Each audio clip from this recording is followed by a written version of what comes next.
नमस्कार दोस्तों, आप सभी का हमारे इस एचएन क्लासेस में बहुत बहुत स्वागत है। और आज हम लोग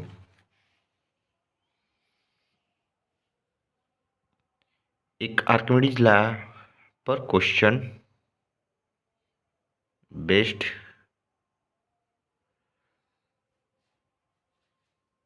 उसका हम लोग सॉल्यूशन निकालने का प्रयास करेंगे। देखते हैं क्वेश्चन को।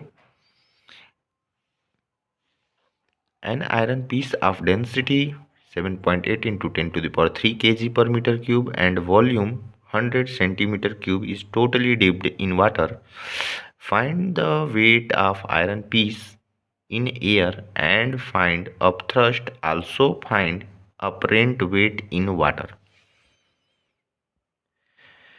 तो इसको पहले हम लोग सॉल्व करने के लिए, इसका सॉल्यूशन निकालने के लिए हम लोग क्या करते हैं, पहले एक हम आपको समझाने के लिए एक वाटर से भरा हुआ, एक जल से भरा हुआ टैंक ले लेते हैं और एक आयरन पीस बना लेते हैं। उसको उस आयरन पीस को बाहर ही एयर में ही रखते हैं अभी फ़िलहाल में। इस आयरन पीस का हमको डेंसिटी दिया गया है 7.8 into 10⁻³ kg per metre cube and इसका वॉल्यूम दिया गया है 100 सेंटीमीटर क्यूब। चूँकि 100 सेंटीमीटर क्यूब वॉल्यूम दिया गया है तो सेंटीमीटर क्यूब वॉल्यूम का एसआई यूनिट में नहीं है, तो हम इसको एसआई यूनिट में पहले बना लेते हैं। जैसे कि डेंसिटी है, डेंसिटी एसआई यूनिट में दिया गया है केजी पर मीटर क्यूब, तो इस वॉल्यूम को भी हम एसआई यूनिट में बना लेते हैं। तो वॉल्यूम इज इक्वल टू 100 और 1 centimetre cube is equal to होता है 10⁻⁻6 मीटर क्यूब। तो वॉल्यूम इज इक्वल टू हो जाएगा, 100 को लिख सकते हैं 10⁻² मल्टीप्लाई 10⁻⁻6 मीटर क्यूब, और आपका बेस सेम 10 है, बेस सेम है। मल्टीप्लाई करते वक्त पावर को ऐड कर देते हैं, तो 2 + -6 इज इक्वल टू गिव्स -4। तो v is equal to 10⁻⁻4 metre cube हो जाएगा। तो हमको फाइंड क्या करना है क्वेश्चन के according, find weight of iron piece of thrust, यानी उसी ऑफ थ्रस्ट को बाइंड फोर्स भी बोला जाता है। और हमको फाइंड करना है क्या, weight of iron piece in water. तो चलिए पहले शुरू करते हैं हम लोग। हम जानते हैं क्या, density is equal to mass per unit volume. Density is equal to mass per unit volume, तो मास इज इक्वल टू हो जाएगा डेंसिटी इंटू वॉल्यूम। डेंसिटी है आयरन पीस का, वॉल्यूम भी है आयरन पीस का। हम लोग वैल्यू रख देते हैं 7.8 into 10⁻³ kg per metre cube multiply 10⁻⁻4 metre cube से मीटर क्यूब कैंसिल आउट हो गया। तो अब हो गया m is equal to 7.8 into 10⁻³ multiply 10⁻⁻4 kg। तो m इज इक्वल टू हो गया 7.8 इंटू 10⁻, बेस सेम, मल्टीप्लाई करते वक्त पावर को ऐड कर देंगे, वही 3 + -4 गिव्स -1। तो ये हो जाएगा m is equal to 7.8 into 10⁻⁻1 kg। इस -1 को नीचे लेके चले जाते हैं, +1 में कन्वर्ट हो जाएगा। तो m is equal to 7.8 divided by 10⁻1 is equal to 7.8 divided by 10 is equal to 0.78 kg। तो जो मास आ गया आयरन पीस का, वो आयरन पीस का मास हो गया इन एयर कितना, 0.78 kg। अब क्या करते हैं कि इस आयरन पीस का हम लोग वेट निकाल देते हैं।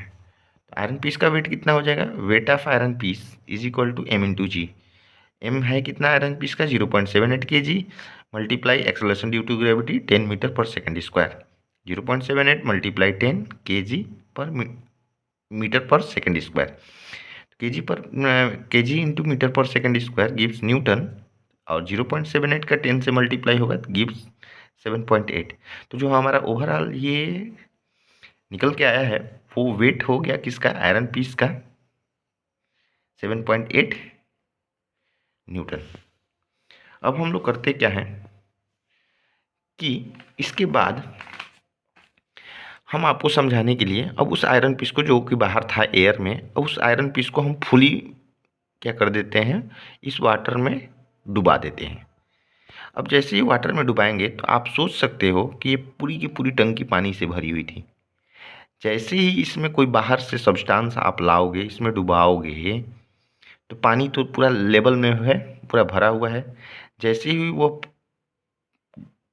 सब्सटेंस इस पानी के अंदर आएगा पानी क्या करेगा, ओवरफ्लो करेगा। ओवरफ्लो करेगा तो हम ओवरफ्लो की जो हो रहा है वाटर, उसको हम एक जगह इकट्ठा कर लेते हैं। हम एक छोटा सा एक वीकर लगा के हम उस डिस्प्लेस्ड वाटर जो इस आयरन पीस के कारण इस आयरन पीस के अंदर आते ही ये वाटर जो डिस्प्लेस हुआ है, वाटर जो बाहर फ्लो हुआ है, बाहर निकल के आया है, उसको हम लोग इकट्ठा कर लेते हैं। तो आप सोच सकते हो कि आयरन का तो वॉल्यूम है हमारे पास 10⁻⁻⁴ मीटर क्यूब। तो अगर हम पूछे कि ये जो वाटर डिस्प्लेस हुआ है, यहाँ से हट के आया है यहाँ पे वाटर, इस वाटर का वॉल्यूम कितना होगा, तो हम बोल सकते हैं कि इस वाटर का वॉल्यूम उतना ही होगा जितना इस लोहे का वॉल्यूम, या इसमें कह सकता हूँ इस आयरन पीस का जो वॉल्यूम था उसके बराबर। अब बिल्कुल वही होगा, क्योंकि जितना ये वॉल्यूम था अपने वॉल्यूम के ही बराबर यहाँ से इसने क्या किया है, इस वाटर को हटाया है। तो जो यहाँ पे हट के वाटर आया है, यानी जो डिस्प्लेस्ड हुआ वाटर है, वह वाटर का वॉल्यूम, उस वाटर का वॉल्यूम किसके बराबर हो जाएगा, volume of displaced water is equal to किसके बराबर, वॉल्यूम ऑफ आयरन पीस। अच्छा, अब देखिए थोड़ा सा हम जानते हैं वैसे ही density is equal to mass per unit volume, density is equal to mass divided by volume. तो mass is equal to density multiply by volume. तो मास इज इक्वल टू हो जाएगा डेंसिटी, तो याद रखे रहिएगा, density of water is equal to 1000 kg per metre cube multiply volume होता है कितना, तो वॉल्यूम सर यहाँ पे जो डिस्प्लेस्ड वाटर की वॉल्यूम होगी, वो वाटर की जो वॉल्यूम होगी डिस्प्लेस्ड वाटर की, वो आयरन पीस के वॉल्यूम के ही बराबर होगी। तो उस हिसाब से हम लग देंगे यहाँ पे कितना वॉल्यूम, 10⁻⁻⁴ मीटर क्यूब। अब मीटर क्यूब से मीटर क्यूब खत्म, ये 10⁻³ में कन्वर्ट, ये केजी इधर हम रख दे रहे हैं यूनिट को साइड में, और 10⁻⁴ है। इस बार फिर मल्टीप्लाई करेंगे, बेस सेम है, मल्टीप्लाई करते वक्त पावर को ऐड कर देंगे, और 3 + -4 करेंगे तो -1 देगा। इस -1 को नीचे लेके चले जाएंगे तो प्लस में कन्वर्ट हो जाएगा। तो जो मास निकल के आएगा डिस्प्लेस्ड वाटर का, जो यहाँ पे वाटर इकट्ठा हुआ है उसका जो मास है ये, वो है कितना, 1/10, या फिर ऐसे भी बोल सकते हैं 10⁻⁻1 kg। तो अब इसका भी वेट तो होगा ना जी, इसका भी तो वेट हो सकता है। तो लिखेंगे क्या finally, weight of displaced water by the iron piece, उस आयरन पीस के द्वारा जो वाटर डिस्प्लेस हुआ है उस वाटर का वेट कितना होगा, तो m×g के बराबर।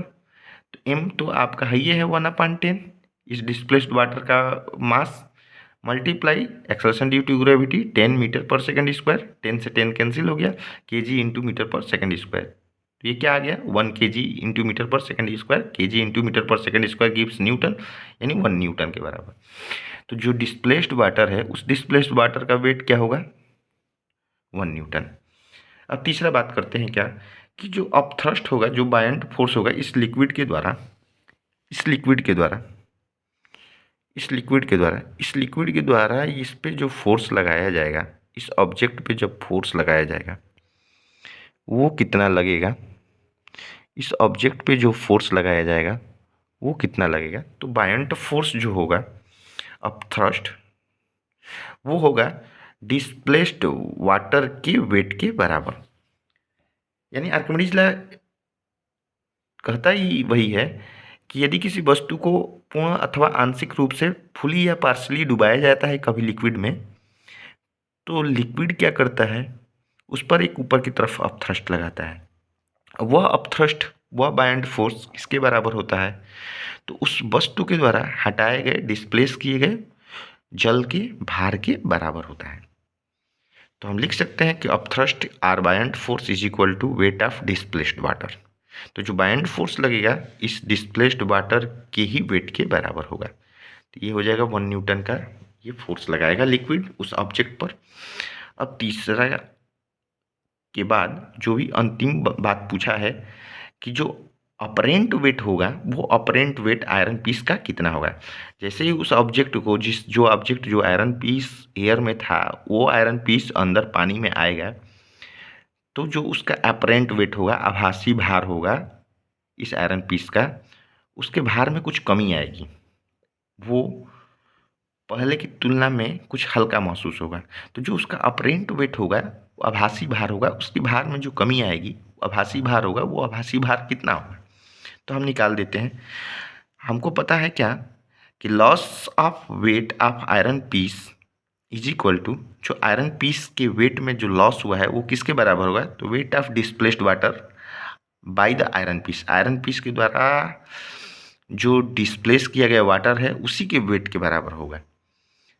तो कितना हो जाएगा, 1 न्यूटन के बराबर। 1 न्यूटन डिस्प्लेस्ड वाटर का वेट था, तो 1 न्यूटन के बराबर उसके भार में जो कमी आएगी आयरन पीस के, वो कितना होगा, 1 न्यूटन के बराबर। तो therefore apparent weight of iron piece is equal to weight of iron piece minus जो आयरन पीस का वेट था शुरू में एयर में, माइनस जो उसके भार में कमी आई है वो कितना है, 1 न्यूटन।